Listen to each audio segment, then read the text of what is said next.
Friend, कसे आहात सगळे? आणि माझ्या नवीन ब्लॉगमध्ये तुमचं स्वागत आहे. आणि आज बौद्ध पौर्णिमेच्या सगळ्यांना खूप खूप शुभेच्छा. तर मी जेवण वगैरे बनवलेलं आहे, आमरस बनवलेला आहे. बनते ती सांगलेली आहे दोन जेवणासाठी. तर मी स्वयंपाक बनवून घेतलेला आहे. दाखवते मी तुम्हाला काय काय बनवलेलं आहे किचनमध्ये. तर रस बनवला आहे मी. रस बनवून मिक्सरमध्ये काढून घेतला आहे. इथे कुरड्या बनवल्या, कुरड्या पापड तळून घेतले. इथे भजे बनवले. ते भाजी बनवून घेतली बटाट्याची, थोडी रश्श्याची भाजी. भात बनवला आहे. चपात्या बनवून घेतल्या. पुरणपोळ्याची रेसिपी मी किती वेळेस टाकली. पुरणपोळ्याने बनवल्या आणि या शेवाळ्या उकडून घ्यायच्या आपल्याला. जेवणाच्या वेळेस गरम गरमच चांगलं लागतं रसामध्ये. थोडं बनवलेलं आहे मी सगळं.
मी जाऊ दे.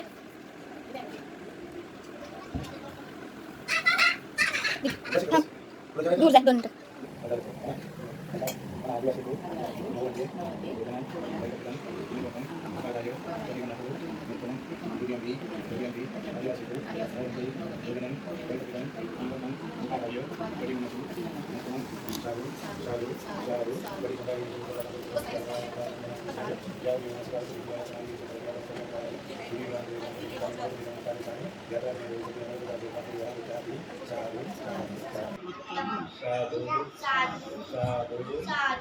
या ठिकाणी बनवून तेव्हा सर्वांनी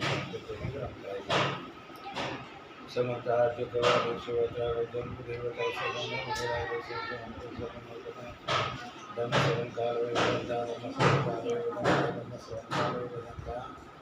नमो तस्य भगवतो वरतो सम्मासं बुद्धस्य नमो तस्य भगवतो सम्मासं बुद्धस्य हे संता संतुष्टा सर्वनाशनायका लोकत्तरेवा ब्रह्मा ब्रह्मादेवा गंगन गहनावता सुदानं एते देवा वर्तन कमय निर्वाजी वसंत संतो संतो सहेतो मुनिवर वचन से कुमार सुंदर सभी सुंदरवाणी से विचारे के प्रमाण प्रियंगा में ही दत्त हुई है सब बदन बाकी जागरण संवेदन दिया समुदाय सहस्र मेरता कमाते होकर उनके और का सुशित शासन स्वरूप सरस्वी भगवत बना शासन की स्वरूप देवा सदा सभी आदिवासी नाम सरस्वती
जेवण वगैरे झालेलं आहे आणि सगळ्यांची जेवणं झालेली आहेत. भंतेजी लवकर येणार होते 12 वाजता, पण त्यांचे कार्यक्रम होते त्याच्यामुळे वेळ झाला त्यांना यायला. दुसऱ्या एरियामधून 2 येणार होते, दुसरे भंतेजी त्यांचा काही कार्यक्रम होता त्याच्यामुळे आले नाहीत, ते लेट झालं त्यांना. तर त्याच्यामुळे आम्ही सगळे सोबतच जेवलो. तर भंतेजीला अगोदर जेवण देतात त्याच्यामुळे सोबतच घेतलं आम्ही जेवण. तर माझा व्हिडिओ तुम्हाला आवडला असेल तर प्लीज लाईक, शेअर, सबस्क्राईब करा. एक व्यक्ति ने महात्मा बुद्ध से पूछा, मेरी जिंदगी में इतने दुख क्यों हैं? इतनी तकलीफें क्यों हैं? इतनी परेशानियां क्यों हैं? तो महात्मा बुद्ध ने उससे कहा, बताओ तुम्हें कौन सा दुख है? उसने कहा, मैं अपने कितने दुख आपको बताऊं? मेरी पूरी जिंदगी ही दुखों से भरी हुई है. जो मेरे रिश्ते हैं उन रिश्तों से भी मैं दुखी हूँ और मेरे शरीर में भी बीमारियां होती रहती है. एक के पीछे एक दुख लगा ही रहता है. तो उस व्यक्ति ने कहा, ना मैं अपने रिश्तों से खुश हूँ, ना अपने परिवार से खुश हूँ, ना अपने मन से खुश हूँ और ना ही अपनी जिंदगी से खुश हूँ. लगता है ऐसी जिंदगी से अच्छा है कि मैं मर जाऊं, कोई मतलब ही नहीं जीने का. तो महात्मा बुद्ध ने उस व्यक्ति से पूछा कि बताओ कि तुम्हारे इन सारे दुखों का क्या कारण है? तो वो व्यक्ति महात्मा बुद्ध से कहने लगा कि मैं आपके पास इसीलिए तो आया हूँ कि आप बताओ मेरी जिंदगी में इतने दुख क्यों हैं? इन सब का क्या कारण है? महात्मा बुद्ध ने उस व्यक्ति से कहा, जरा गहराई से सोचो, विचार करो, देखो कहाँ है तुम्हारा दुख, क्या कारण हो सकता है तुम्हारे दुख का. उस व्यक्ति ने बहुत सोचा, पर जब उसे कुछ समझ नहीं आया तो बुद्ध ने उसे उत्तर दिया कि तेरे सारे दुखों का कारण तू ही है. तेरे मन की आसक्ति है, तेरे मन का मोह है. बुद्धा का एक प्रसिद्ध कोट है जो आपने भी सुना होगा, the root of suffering is attachment. आपके सारे दुखों का कारण आपका मोह है, आपके मन का अटैचमेंट है, आसक्ति है. तो उस व्यक्ति ने बुद्ध से कहा कि मैं समझा नहीं कि मेरे मन का मोह हर दुख का कारण कैसे हो सकता है. तो महात्मा बुद्ध ने उसे 3 छोटी छोटी कहानियां सुनाई.